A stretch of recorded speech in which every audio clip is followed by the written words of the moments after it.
और बेहतरीन होंगे। तो आज मैं आप सब लोगों के लिए एक और वीडियो लेके आया हूँ स्टैटिक जीके की।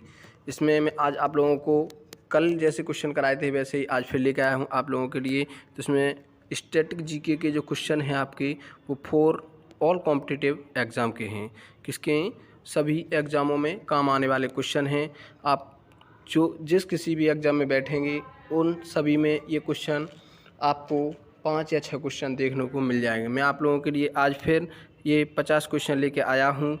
50 टॉप क्वेश्चन हैं, वो मैं आज आप लोगों को इस वीडियो में कराने वाला हूँ। ठीक है, तो देखते हैं आप लोगों के क्वेश्चन। हाँ, तो कल आपके 52 क्वेश्चन तक हो गए थे। आज आपका 53वां क्वेश्चन क्या कहता है? भारत का राष्ट्रीय जलीय जीव कौन सा है? भारत का जो राष्ट्रीय जलीय जीव है वो कौन सा है? वो है हमारा गंगा डॉल्फिन। कौन सा है? गंगा डॉल्फिन। ठीक है, और आपका अगला क्वेश्चन है भारत का राष्ट्रीय फल कौन सा है? भारत का राष्ट्रीय फल कौन सा है? आम है। भारत का, ठीक है, राष्ट्रीय फल कौन सा है? आम है। और भारत का राष्ट्रीय फूल कौन सा है? वो कमल है। कौन सा है? कमल। और भारत का राष्ट्रीय पेड़ कौन सा है? वो बरगद है। ये आपके सभी मोस्ट इंपोर्टेंट क्वेश्चन हैं, इन पर मैं टिक लगाता जा रहा हूँ, इन सभी को आप ध्यान में रखते हैं। ठीक है, भारत का राष्ट्रीय खेल कौन सा है? हॉकी है। वो कौन सा है? हॉकी। ठीक है, भारत के राष्ट्रीय झंडे की लंबाई और चौड़ाई में अनुपात कितना होता है? भारत के राष्ट्रीय झंडे की लंबाई और चौड़ाई में अनुपात कितना होता है? 3:2 का होता है। ये आपका बहुत ही मोस्ट इंपोर्टेंट क्वेश्चन है। और आपका अगला क्वेश्चन क्या कहता है?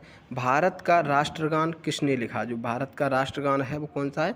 जन गण मन अधिनायक जय हे। कौन सा है? जन गण मन अधिनायक जय हे। वो रविंद्रनाथ टैगोर जी ने लिखा था। ये भी आपका मोस्ट इंपोर्टेंट क्वेश्चन है, इस पर भी टिक कर लीजिएगा। आपका अगला क्वेश्चन क्या है? 60वां क्वेश्चन है भारत का राष्ट्रगीत कौन सा है? जो भारत का राष्ट्रगीत है वो आपका कौन सा है? इसमें कलर चेंज कर देता हूँ मैं। हाँ, भारत का राष्ट्रगीत है वो आपका वंदे मातरम। कौन सा है? वंदे मातरम। ये भी आपका मोस्ट इंपोर्टेंट क्वेश्चन है। वो भारत का राष्ट्रीय गीत किसने लिखा है? ये राष्ट्रीय गीत वंदे मातरम, और ये किसने लिखा है? आपका बंकिम चंद्र चटर्जी ने। किसने लिखा है? बंकिम चंद्र चटर्जी ने। ये भी आपका मोस्ट इंपोर्टेंट क्वेश्चन है। और आपका अगला है महात्मा गांधी जी को राष्ट्रपिता सबसे पहले किसने कहा? महात्मा गांधी जी हैं, उनको राष्ट्रपिता सबसे पहले किसने कहा था? नेताजी सुभाष चंद्र बोस जी ने। किन्होंने कहा था? नेताजी सुभाष चंद्र बोस जी ने। ठीक है, और आपका अगला क्वेश्चन है हमारा राष्ट्रीय पंचांग कौन सा है? जो राष्ट्रीय पंचांग है वो कौन सा है? शंख संवत। कौन सा है? शक संवत। हमारा राष्ट्रीय पंचांग है वो कौन सा है? शक संवत है। ठीक है, आपका अगला क्वेश्चन है राष्ट्रगान गाने की अवधि कितनी है? राष्ट्रगान जो गाते हैं उसका समय कितना है? वो कितने समय में गाना चाहिए हमें? वो है आपका 52 सेकंड। कितना है? 52 सेकंड में हमें राष्ट्रगान गाना चाहिए, उसकी अवधि है, टाइम है। ठीक है, आपका अगला क्वेश्चन है रेडियो एक्टिवता की खोज किसने की थी? जो रेडियो एक्टिवता है उसकी खोज किसने की थी? हेनरी बेकरल ने। किसने? हेनरी बेकरल ने। ये भी आपका मोस्ट इंपोर्टेंट क्वेश्चन लगा लीजिएगा। ठीक है, और आपका अगला क्वेश्चन है इसके बाद, हाँ, अगला क्वेश्चन है आपका पेसमेकर का संबंध शरीर के किस अंग से है? जो पेसमेकर है वो पेसमेकर का संबंध शरीर के कौन से अंग से है? वो हृदय से है। हृदय से है। ठीक है, आपका मानव शरीर की किस ग्रंथ को मास्टर ग्रंथि कहा जाता है? मानव शरीर है आपका, मतलब उसकी ग्रंथि है, उसमें मास्टर ग्रंथि कौन सी ग्रंथि को कहा जाता है? जो आपकी पीयूष ग्रंथि है, जो उसे मास्टर ग्रंथि कहते हैं। ठीक है, ये भी आपका मोस्ट इंपोर्टेंट क्वेश्चन है, इसे भी लगा लीजिएगा। और आपका अगला क्वेश्चन है कार्बन का सर्वाधिक शुद्ध रूप कौन सा है? जो कार्बन है उसका सर्वाधिक शुद्ध रूप हीरा है। हीरा है। ठीक है, अगला क्वेश्चन है एक्सरे का आविष्कार किसने किया था? जो एक्सरा है उसका आविष्कार किसने किया था? रांटजन ने। कौन थी एक्सरा का आविष्कार किसने किया था? रांटजन ने किया था। ये भी आपका मोस्ट इंपोर्टेंट क्वेश्चन है, इसे भी लगा लीजिएगा। और आपका अगला क्वेश्चन क्या कहता है किस धातु का प्रयोग मानव द्वारा सबसे पहले किया गया? कौन सी धातु है जिसका आविष्कार मानव के द्वारा सबसे पहले किया गया था? ऐसी कौन सी धातु है? वो है आपकी तांबा। कौन सी है? तांबा धातु है, उसका मानव के द्वारा सबसे पहले आविष्कार किया गया था। ठीक है, और आपका अगला क्वेश्चन है अंतरिक्ष यात्री को ब्रह्म आकाश कैसा दिखाई देता है? अंतरिक्ष जो यात्री हैं उन्हें ब्रह्माकाश कैसा दिखाई देता है? काला। कैसा दिखाई देता है? काला। ये भी आपका मोस्ट इंपॉर्टेंट क्वेश्चन है, इसे भी लगा लीजिएगा। और आपका अगला क्वेश्चन क्या है? 72वां, ठीक है। दूरबीन का आविष्कार किसने किया? जो दूरबीन है, जो आप लोग देखते हैं जैसे दूर की चीज़ को पास में देख लेते हैं, वो दूरबीन होता है, बड़ी चीज़ दिखाई देती है आपको दूरबीन के द्वारा। उसका आविष्कार किसने किया था? गैलीलियो ने। किसने? गैलीलियो ने, ठीक है। ये सभी आपके मोस्ट इंपोर्टेंट क्वेश्चन है, इन सभी को ध्यान में रखते हुए। और आपका अगला क्वेश्चन क्या है? दिल्ली स्थित महात्मा गांधी की समाधि का क्या नाम है? जो दिल्ली में स्थित महात्मा गांधी जी की जो समाधि है, हमारे राष्ट्रपिता जी हैं महात्मा गांधी, उनकी समाधि है, उस जगह का क्या नाम है? राजघाट। कहाँ पर है? राजघाट। ये भी आपका मोस्ट इंपोर्टेंट क्वेश्चन है, इसे भी लगा लीजिएगा। और आपका अगला क्वेश्चन है, भारत में पहली रेल कहाँ से कहाँ तक चली? जो भारत में रेल थी वो सबसे पहली बार चली थी, वो कहाँ से लेकर कहाँ तक चली थी? आप सभी लोगों को ये बात मालूम होनी चाहिए, जो आपके भारत में जो ट्रेन है और रेल, ट्रेन या रेल वही है, तो उसे वो कहाँ से लेकर कहाँ तक चली थी? बम्बई से थाने तक, मतलब बम्बई वर्तमान मुंबई से थाने तक, ठीक है। कहाँ तक? थाने तक। मुंबई से लेके थाने तक चली थी, ठीक है। ये भी आपका मोस्ट इंपोर्टेंट क्वेश्चन है, आप लोगों को ध्यान रखना चाहिए। जो आप लोगों के भारत में जो ट्रेन चल रही है वो सबसे पहले कहाँ से लेके कहाँ तक चली थी? मुंबई से लेके थाने तक चली थी, ठीक है। और आपका अगला क्वेश्चन क्या है? भारत में पहली बार मेट्रो रेल सेवा किस नगर में आरंभ की गई? जो भारत में पहली बार जो मेट्रो जो चल रही है आपकी, वो सबसे पहले किस नगर में आरंभ की गई थी? कोलकाता में। सबसे पहले कहाँ चली थी मेट्रो? कोलकाता में चली थी, ठीक है। ये भी आपका मोस्ट इंपॉर्टेंट क्वेश्चन है, इन सभी क्वेश्चनों को आप लोग ध्यान में रखते हुए। आपका अगला क्वेश्चन क्या कहता है?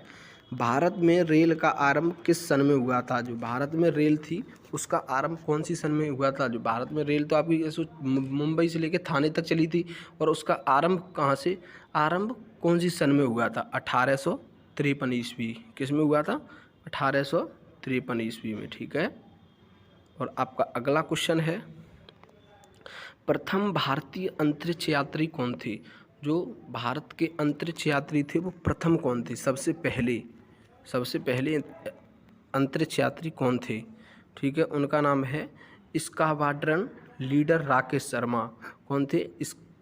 स्क्वाड्रन लीडर राकेश शर्मा, ठीक है। इन्होंने जो भारत में प्रथम अंतरिक्ष यात्री थे वो कौन? 1984 की बात है ये। उन्होंने अंतरिक्ष यात्री हैं 1984 में, ठीक है। और आपका ये भी मोस्ट इम्पोर्टेंट क्वेश्चन है, इसे लगा लीजिएगा। और आपका अगला क्वेश्चन कौन सा है? 77 तक हो गए थे, 77, ठीक है। 1984 ये हो चुका था आपका, ये भी मोस्ट इंपॉर्टेंट क्वेश्चन है, आप लगा लीजिएगा। आपका अगला क्वेश्चन क्या कहता है? 78 मतलब 78वां, भारत की प्रथम महिला मुख्यमंत्री कौन थी? जो भारत की सबसे पहली महिला थी वो मुख्यमंत्री थी, उनका नाम क्या था? श्रीमती सुचेता कृपलानी। क्या नाम था उनका? श्रीमती सुचेता कृपलानी भारत की सबसे महिला थी जो मुख्यमंत्री थी, वो भी आपका मोस्ट इंपॉर्टेंट क्वेश्चन है, ठीक है। आपका अगला क्वेश्चन क्या कहता है? हरियाणा के पहले मुख्यमंत्री कौन थे? जो हरियाणा है वहाँ के सबसे पहले मुख्यमंत्री कौन थे? पंडित भगवत दयाल शर्मा। कौन थे? पंडित भगवत दयाल शर्मा जी थे, ठीक है। ये भी आपका मोस्ट इंपॉर्टेंट क्वेश्चन है, पेपर में आने के इसके भी चांसेस ज़्यादा हैं। और आपका अगला क्वेश्चन क्या कहता है? संयुक्त राष्ट्र संघ की स्थापना कब हुई थी? जो संयुक्त राष्ट्र है उसकी स्थापना कब हुई थी? 24 अक्टूबर 1945 को। कब हुई थी? 24 अक्टूबर 1945 को। और आपका अगला क्वेश्चन क्या कहता है? संयुक्त राष्ट्र संघ का मुख्यालय कहाँ स्थित है? जो संयुक्त राष्ट्र की स्थापना तो आपकी 24 अक्टूबर 1945 को हो गई थी, और उसका मुख्यालय कहाँ पर स्थित है? न्यूयॉर्क में। कहाँ पर है? न्यूयॉर्क, ठीक है। ये भी आपका मोस्ट इंपॉर्टेंट क्वेश्चन लगा लीजिएगा। और आपका अगला क्वेश्चन क्या कहता है? 82वां, हाँ, अगला क्वेश्चन है आपका, कलर चेंज कर लूँ मैं जी, ठीक। संयुक्त राष्ट्र संघ के पहले महासचिव कौन थे? जो संयुक्त राष्ट्र थे उसके पहले महासचिव कौन थे? त्रिगवेली थे। कौन थे? त्रिगवेली, ठीक है। ये भी आपका मोस्ट इम्पोर्टेंट क्वेश्चन है, ठीक है। आपका अगला क्वेश्चन क्या है? इस समय संयुक्त राष्ट्र संघ के कितने देश सदस्य हैं? वो कितने देश हैं जो सदस्य में हैं? 193 देश हैं, ठीक है। आपका अगला क्वेश्चन, हाँ, तो आपका अगला क्वेश्चन क्या कहता है, संयुक्त राष्ट्र संघ सुरक्षा परिषद के कितने देश सदस्य हैं। जो संयुक्त राष्ट्र संघ है उसके कितने देश सदस्य हैं, ठीक है। वो वहाँ पे पहले क्या कहा था उसने, इस समय संयुक्त राष्ट्र के वो 193 थे और संयुक्त राष्ट्र संघ सुरक्षा परिषद के कितने देश सदस्य हैं, वो 15 हैं। कितने हैं, सुरक्षा परिषद के 15 हैं और राष्ट्र संघ के कितने हैं, 193। ठीक है। आपका अगला क्वेश्चन कौन सा है, इसी चीज़ से ही जुड़ा हुआ है। संयुक्त राष्ट्र संघ सुरक्षा परिषद के कितने देश स्थायी सदस्य हैं। वहाँ पे बोला था पहले आपके राष्ट्रीय संघ के कितने सदस्य हैं और फिर बोला आपका सुरक्षा परिषद के, और यहाँ पे स्थायी सदस्य सुरक्षा परिषद के कितने देश स्थायी सदस्य हैं, वो आपके 5 हैं। ठीक है। ये आपके तीनों मोस्ट इम्पोर्टेंट क्वेश्चन हैं। तीनों पे आप मोस्ट इम्पोर्टेंट का टिक लगा लीजिएगा और अपनी दिमाग में ऐसे बिठा लो जैसे कि आप लोग कभी भूलेंगे नहीं। पेपर आएगा तो उसे ये मान लो पेपर में आपको टिक करके यही आना, बिल्कुल सही करके आना है। आप लोगों का बिल्कुल गलत नहीं जाना चाहिए मेरे ख्याल से। और आपका अगला क्वेश्चन क्या कहता है, अंतर्राष्ट्रीय न्यायालय कहाँ स्थित है। जो अंतर्राष्ट्रीय न्यायालय है वो आपका कहाँ पर स्थित है, द हेग, हॉलैंड में। कहाँ पर है, द हेग, हॉलैंड में स्थित है अंतर्राष्ट्रीय न्यायालय आपका। ठीक है, कहाँ पे, द हेग, हॉलैंड में। ये भी आपका मोस्ट इंपोर्टेंट क्वेश्चन है। आपका अगला क्वेश्चन कौन सा है, आपका अगला क्वेश्चन है संयुक्त राष्ट्र संघ के वर्तमान महासचिव कौन हैं। संयुक्त राष्ट्र संघ के जो वर्तमान में महासचिव हैं वो कौन हैं, बान की मून। कौन है, बान की मून। ठीक है। आपका अगला क्वेश्चन है संयुक्त राष्ट्र महासभा में हिंदी में भाषण देने वाले भारतीय कौन थे। संयुक्त राष्ट्र महासभा में हिंदी में जो भाषण देने वाले थे वो भारतीय कौन थे, अटल बिहारी वाजपेयी जी। कौन थे, अटल बिहारी वाजपेयी जी थे। संयुक्त राष्ट्र महासभा में हिंदी में भाषण देने वाले भारतीय कौन थे, अटल बिहारी वाजपेयी जी। ठीक है। ये भी आपका मोस्ट इम्पोर्टेंट क्वेश्चन, इस पर भी टिक कर लीजिएगा। आपका अगला क्वेश्चन है संयुक्त राष्ट्र संघ सुरक्षा परिषद के स्थायी सदस्य कितने वर्ष के लिए चुने जाते हैं। संयुक्त राष्ट्र संघ है वो सुरक्षा परिषद के अस्थायी, वहाँ पर स्थायी थे, वो अस्थायी सदस्य कितने वर्ष के लिए चुने जाते हैं, केवल 2 वर्ष के लिए। कितने वर्ष के लिए, सिर्फ 2 वर्ष के लिए। आपका अगला क्वेश्चन है संयुक्त राष्ट्र संघ का 193वां सदस्य कौन सा देश बना था। संयुक्त राष्ट्र संघ का 193वां सदस्य कौन से देश का बना था, वो आपका, इसमें आपका राइट आंसर रहने वाला है दक्षिण सूडान का। कहाँ का, दक्षिण सूडान का। ठीक है। इसमें ये क्वेश्चन द्वारा मैं रिपीट करता हूँ, संयुक्त राष्ट्र संघ का 193वां जो सदस्य था वो कौन से देश का बना था, कौन से देश बना था, मतलब 193वां जो सदस्य था वो कौन सा देश बना था, दक्षिण सूडान। कौन सा, दक्षिण सूडान। ठीक है। आपका अगला क्वेश्चन है किस विटामिन की कमी से खून का रुकाव बंद नहीं होता है। किस विटामिन की कमी से खून का जो रुकाव है वो बंद नहीं होता है। कौन सी विटामिन की कमी से, विटामिन के की कमी से। ये आपका मोस्ट इम्पोर्टेंट क्वेश्चन है। ठीक है। आपका अगला क्वेश्चन क्या है, जैसे ये इसने क्या कहा था, किस विटामिन की कमी से खून का रुकाव बंद नहीं होता। जैसे कहीं आपके चोट लग जाती है या कुछ भी हो जाता है, खून चलने लगता है, वो रुकना बंद नहीं होता, तो आपके शरीर में कौन सी कमी होती है, विटामिन के की कमी होती है। ठीक है। आपका अगला क्वेश्चन 92वां, यहाँ 91वां द्वारा रिपीट हो गया है, टाइप में वैसा हो जाता है। 92वां क्या कहता है, हिंदी दिवस कब मनाया जाता है। जो आपका हिंदी दिवस है वो मनाया जाता है 14 सितंबर को। ठीक है। हिंदी दिवस कब मनाया जाता है, 14 सितंबर को मनाया जाता है। ठीक है। और आपका अगला क्वेश्चन क्या कहता है, संविधान के किस अनुच्छेद द्वारा हिंदी को राष्ट्रभाषा घोषित किया गया। संविधान के किस अनुच्छेद के द्वारा हिंदी भाषा को राष्ट्रभाषा घोषित कर दिया था। अनुच्छेद 343 के तहत संविधान में राष्ट्रभाषा घोषित कर दिया गया था हिंदी को। ठीक है। ये भी आपका मोस्ट इम्पोर्टेंट क्वेश्चन है, इसे आप टिक कर लीजिएगा। आपका अगला क्वेश्चन क्या कहता है, इसी के बाद ओलंपिक खेलों की एकल स्पर्धा में स्वर्ण पदक जीतने वाले एकमात्र भारतीय कौन है।